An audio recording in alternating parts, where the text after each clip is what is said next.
2026ஆம் ஆண்டுக்கான முதலாவது பாராளுமன்ற அமர்வு நேற்று செவ்வாய்க்கிழமை நடைபெற்றிருந்தது. இது மிகவும் பரவலாக எதிர்பார்க்கப்பட்டிருந்தது. காரணங்கள் என்னவென்றால், முதலாவது பிரதமர் ஹரிணி அமரசூரியவுக்கு எதிரான குற்றச்சாட்டுக்கள் மற்றும் அவரது பதவி விலகல் தொடர்பான கோரிக்கைகள், மேலும் மின்சார கட்டணங்களை அரசாங்கம் அதிகரிக்கப் போகிறது என்று பரவலாக வந்திருக்கின்ற தகவல்கள், அது மட்டுமில்லாமல் இந்த மாகாண சபைகளின் தேர்தல் தொடர்பாக ஒரு தெரிவுக்குழுவை அரசாங்கம் அமைக்கப் போகிறது என்ற எதிர்பார்ப்பு என்று பரவலாக இது எதிர்பார்க்கப்பட்ட ஒரு அமர்வாகத்தான் காணப்பட்டது.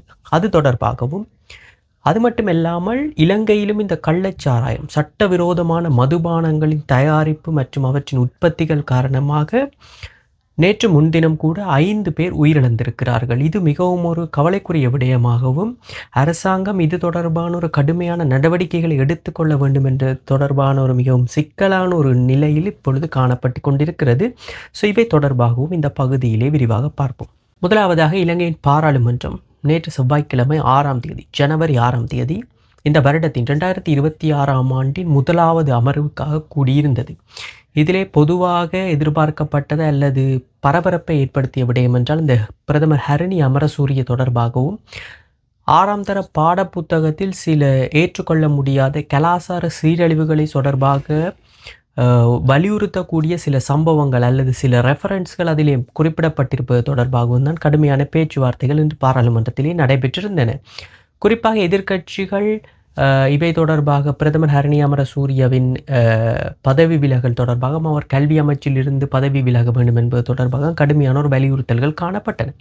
இப்படி இருக்கிற நிலைமையில் அரசாங்கத்தின் தகவல்களை வெளியிடும் ஊடக வெளியீட்டு அமைச்சர் நலிந்த ஜெயதிச பின்னர் நடைபெற்ற ஊடகவியலாளர் சந்திப்பின் போது பிரதமர் ஹரிணி அமரசூரிய எக்காரணம் கொண்டும் பதவி விலக மாட்டார் என்றும், புதிய கல்வி சீர்திருத்தமானது கடந்த காலங்கள் இது ஒரு இரவில் கொண்டு வரப்பட்ட ஒரு திட்டம் அல்லவென்றும், இது கடந்த காலங்களில் கடுமையாக தீர்மானிக்கப்பட்டு எதிர்பார்க்கப்பட்டு கொண்டு வரப்பட்ட ஒரு சீர்திருத்தம் என்றும், இதிலே ஒரு மிக சிறிய ஒரு தவறு ஒன்று நடைபெற்றது. அந்த தவறுக்காக பிரதமர், அதாவது கல்வி அமைச்சரை பதவி விலக கோருவதானது எவ்விதத்திலும் நியாயமில்லை என்றும் அவர் தொடர்ந்தும் கல்வி அமைச்சராகவும் பிரதமராகவும் பதவி வகிப்பார் என்ற ரீதியிலான ஒரு கருத்தை நலிந்த ஜெயதிச தெரிவிச்சிருந்தார். அது மட்டுமல்லாமல் எதிர்க்கட்சிகளில் குறிப்பாக ஸ்ரீலங்கா பொதுஜன பெரமுனவின் தேசிய அமைப்பாளர் நாமல் ராஜபக்ஷ பிரதமர் ஹரிணி அமரசூரியவின் பதவி விலகலை ஒரு கடுமையாக ஒரு கோரிக்கை மாதிரியே வைத்துக் கொண்டிருக்கிறார். அது மட்டுமில்லாமல் எதிர்க்கட்சியைச் சேர்ந்த சாமர சம்பத் அவரும் பிரதமர் கட்டாயம் நிச்சயமாக இதற்கு பொறுப்படுத்தி பதவி விலக வேண்டும் என்ற கோரிக்கையும் வைத்திருக்கிறார். அது மட்டுமில்லாமல் பிவிதுரு ஹெல உரிமையின் தலைவர் உதய கம்மன்பில அவர் உங்களுக்கு தெரிஞ்சிருக்கும், கடந்த காலங்களில் பாராளுமன்றத்தில் அவருடைய பிரசன்னம் இருந்தது. இப்பொழுது இந்த பாராளுமன்றத்தில் அவர் இல்லை. அவரும் பிரதமர் ஹரிணி அமரசூரிய நிச்சயமாக பதவி விலக வேண்டும் என்ற ரீதியிலான ஒரு கோரிக்கையை பரவலாக வைத்திருக்கிறார்கள். இப்படி இருக்கிற நிலைமையில தான் எதிர்க்கட்சிகளில் பொதுவாக சில கடும்போக்கு எதிர்க்கட்சிவாதிகள் இந்த பிரதமரின் பதவி விலகலை கடுமையாக கோரிக்கொண்டிருக்கிற நிலைமையில் அரசாங்கம் இப்பொழுது உத்தியோகபூர்வமாக அறிவிச்சிருக்கு, பிரதமர் எக்காரணம் கொண்டு பதவி விலக மாட்டார் என்று உத்தியோகபூர்வமாக அறிவிச்சிருக்குது. அது மட்டும் இல்லாமல் சில ஊடக தகவல்கள், பத்திரிகை தகவல்கள் சொல்கிறது என்னவென்றால், பிரதமர் ஹரிணி அமரசூரியவை எப்படியாவது பிரதமர் பதவியிலிருந்து நீக்கிவிட்டு அவரை அரசியலிலிருந்து ஓரங்கட்டுவதற்கான ஒரு முயற்சிகளை வேறு யாரும் நடத்தவில்லை, ஜேவிபிக்குள்ளேயே நடத்தப்படுவதாக சொல்லப்பட்டிருக்கிறது. இது ஒரு கடுமையான ஒரு குற்றச்சாட்டு. சில பத்திரிகைகள் கூட இந்த செய்திகளை வெளியிட்டு வந்திருக்கின்றன. இப்படி இருக்கிற நிலைமையில் தான் அரசாங்கத்திற்குள்ளே ஒரு இருபக்க நிலைப்பாடு இருக்கிறதா என்ற ஒரு கேள்வி இப்பொழுது இருக்கிறது. இந்த நிலைமையில் நேற்றைய இந்த பாராளுமன்ற அமர்வின் போது குறிப்பாக இந்த மாகாண சபை தேர்தல்கள் தொடர்பான ஒரு மிக முக்கியமான பேச்சுக்கள் நடைபெற்றிருக்கின்றன. இந்த மாகாண சபை தேர்தலை அரசாங்கம், இந்த தேசிய மக்கள் சக்தி அரசாங்கமானது தங்களுடைய தேர்தல் வாக்குறுதியாகவே தெரிவிச்சிருந்தது, தாங்கள் ஆட்சிக்கு வந்து 1 வருட காலத்திற்குள் மாகாண சபை தேர்தல்களை நடத்துவோம் என்று. இப்பொழுது 1 வருடம் கடந்து 1.5 வருடம் ஆகி கொண்டிருக்கிறது, இன்னும் நடந்தபாடில்லை. இந்த நிலைமையில தான் கடந்த நவம்பர் இறுதியில் தித்வா புயல் அது ஒரு பேரனர்த்தமாகி மாகாண சபை தேர்தல்களை பற்றி சிந்திக்க முடியாத அளவுக்கு மக்கள் பிரச்சனை காணப்பட்டது. அதற்கு முன்னர் ஒரு அக்டோபர் மாதம் அளவில் இலங்கை தமிழ் கட்சிகளை பிரத்யேகமாக சந்தித்த ஜனாதிபதி அனுரகுமார திசாநாயக்க இந்த மாகாண சபை தேர்தல்களை 2026ஆம் ஆண்டுக்குள் நடத்தி முடிப்பதற்காக முழு முயற்சி ஈடுபட போவதாக தெரிவிச்சிருந்தார். இந்த உத்தரவாதம் ஒன்றை தமிழ் கட்சிகளுக்கு வழங்கியிருந்தார் ஜனாதிபதி. அப்படி இருக்கிற நிலைமையில தான் இந்த மாகாண சபை தேர்தல், குறிப்பாக இந்த 2017ஆம் ஆண்டு அப்போதைய நல்லாட்சி அரசாங்கம், அதாவது மைத்ரி ரணில் அரசாங்கமானது ஒரு மாற்றம் ஒன்றை கொண்டு வந்திருந்தது.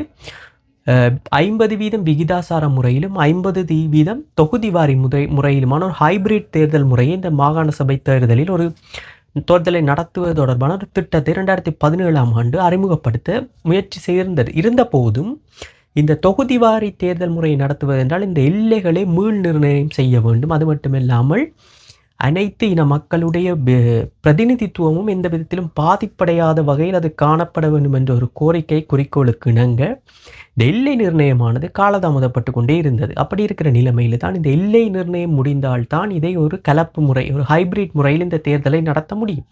ஸோ இது தொடர்பான ஒரு தெளிவான அறிக்கை ஒன்றை பெற்றுக்கொள்வதற்காகத்தான் நேற்று ஒரு பாராளுமன்ற தெரிவுக்குழு ஒன்று அமைக்கப்பட்டிருக்கிறது. குறிப்பாக இந்த மாகாண சபை தேர்தல்களில் எப்படி நடத்துவது, எந்த முறையில் நடத்துவது, எல்லை நிர்ணயம் எந்த நிலையில் இருக்கிறது, இது தொடர்பான எதிர்காலத்தில் எப்படி செய்து முடிப்பது என்பது தொடர்பாக ஒரு மிக முக்கியமான ஒரு முடிவை எடுப்பதற்காகத்தான் இந்த தெரிவுக்குழு அமைக்கப்பட்டிருக்கு. அது மட்டும் இல்லாமல் இந்த தெரிவுக்குழுவுக்கு ஒரு டெட்லைனும் கொடுக்கப்பட்டிருக்கிறது. எதிர்வரும் 3 மாதங்களுக்குள் அவர்கள் அறிக்கையை சமர்ப்பிக்க வேண்டும். ஸோ அந்த தெரிவுக்குழுவின் ரெக்கமெண்டேஷன் மற்றும் அறிக்கையின் பிரகாரம் தான் இந்த மாகாண சபை தேர்தல்கள் எப்படி நடத்தப்படும், எவ்வாறு நடத்தப்படும், எப்போது நடத்தப்படும் என்ற ஒரு முடிவுக்கு அரசாங்கம் வரும் என்ற ரீதியில் இந்த மாகாண சபை தொடர்பான பொது நிர்வாக அமைச்சர் அவர்கள் தெரிவிச்சிருக்கிறார் இன்று பாராளுமன்றத்தில். ஸோ அது மட்டுமில்லாமல் உங்களுக்கு ஏற்கனவே தெரிஞ்சிருக்கும் இந்த தரம் அனைத்து பாடசாலைகளும் நேற்று முன்தினம் திங்கட்கிழமை ஆரம்பித்திருந்தது. இந்த நிலைமையில் 6ஆம் தரத்துக்கு மட்டும் இன்னும் எந்த விதமான பாடத்திட்டங்களும் கொடுக்கப்படாத நிலையில் அதுவும் ஒரு சர்ச்சையாகத்தான் இப்பொழுது காணப்பட்டு கொண்டிருக்கிறது. ஸோ ஏற்கனவே நான் சொன்னதைப் போல இந்த சாராயம் அருந்தி 5 பேர் இலங்கையிலே பென்னப்புவ பிரதேசத்திலே உயிரிழந்திருக்கிறார்கள். இது மிகவும் ஒரு சர்ச்சை ஒன்றை ஏற்படுத்தி இருக்கிறது இலங்கையின் மத்தியில். பொதுவாக இலங்கையில் இப்படியான கள்ளச்சாராயம், சட்டவிரோத மதுபானங்கள் தொடர்பான இறப்புகள் கம்பேரேட்டிவ்லி ஒரு குறைவென்று தான் சொல்ல வேண்டும். அப்படி இருக்கிற நிலைமையில் நேற்று முன்தினம் இப்படியான ஒரு சம்பவம் நடைபெற்று 5 பேர் உயிரிழந்திருக்கிறார்கள் வெவ்வேறு பிரதேசங்களில். குறிப்பாக அதே ஒரு ரீஜன் வென்னப்புவ, மாரவில அந்தந்த பிரதேசங்களில் ஒரு 5 பேர் உயிரிழந்திருப்பதுடன் 4 பேரை இப்பொழுது வைத்தியசாலையில் ஒரு கவலைக்கிடமான நிலையில் தான் இருப்பதாக அங்கிருந்து வரும் தகவல்கள் தெரிவிச்சிருக்கின்றன. அது மட்டுமில்லாமல் இந்த கள்ளச்சாராயம் அல்லது இந்த சட்டவிரோத மதுபானங்களை தயாரித்தார் என்ற ரீதியில் ஒரு பெண்ணொருவரையும், அந்த பிரதேசத்தைச் சேர்ந்த ஒரு பெண்ணொருவரையும் போலீசார் கைது செய்திருக்கிறார்கள். ஸோ இது இப்பொழுது மிகவும் ஒரு பரபரப்பான ஒரு நிலைமை, ஒரு பரபரப்பான செய்தியாகத்தான் இலங்கையில் நேற்று முன்தினமும் காணப்பட்டிருந்தது. ஸோ அப்படி இருக்கிற நிலைமையில் இலங்கையின் வானிலையிலும் ஒரு கடுமையான ஒரு மாற்றம் ஒன்று ஏற்பட்டிருப்பதாகவும், இலங்கையின் தென்கிழக்கு பகுதியை தாண்டிய வங்காள விரிகுடா பகுதியில் ஒரு தாளமுக்கம் ஒன்று இப்பொழுது ஏற்பட்டிருப்பதாகவும், இதனால் கிழக்கு, வடக்கு, வடமத்திய மற்றும் மத்திய மாகாணங்களில் ஒரு பரவலான மழை, குறிப்பாக 100 மில்லிமீட்டர் அளவான மழை கூட எதிர்பார்க்கலாம் என்றும், சில பிரதேசங்களில் காற்றானது 50 கிலோமீட்டருக்கும் அதிகமாக, மணிக்கு 50 கிலோமீட்டருக்கும் அதிகமாக வீசக்கூடிய ஒரு பலத்த காற்றொன்றும் காணப்படும் என்று இப்பொழுது வளிமண்டலவியல் திணைக்களம் தெரிவிச்சிருக்கு. ஸோ வெள்ளை எச்சரிக்கையும் மத்திய மாகாணத்தின் சில பிரதேசங்களுக்கு வழங்கப்பட்டிருக்கு. ஸோ மக்கள் அவதானமாகவும் பொறுப்புணர்வுடனும் இருக்க வேண்டும் என்ற ரீதியிலான ஒரு கோரிக்கையை அரசாங்கம் விடுத்திருக்கிறது. ஸோ இப்படித்தான் இலங்கை நேற்றைய பாராளுமன்றமும் நாட்டின் சூழ்நிலையும் காணப்பட்டிருந்தது. ஸோ பொறுத்திருந்து பார்ப்போம் எதிர்வரும் நாட்களில் எப்படியான ஒரு சம்பவங்கள், மாற்றங்கள் இலங்கை அரசாங்கத்தில் ஏற்பட போகிறது என்று.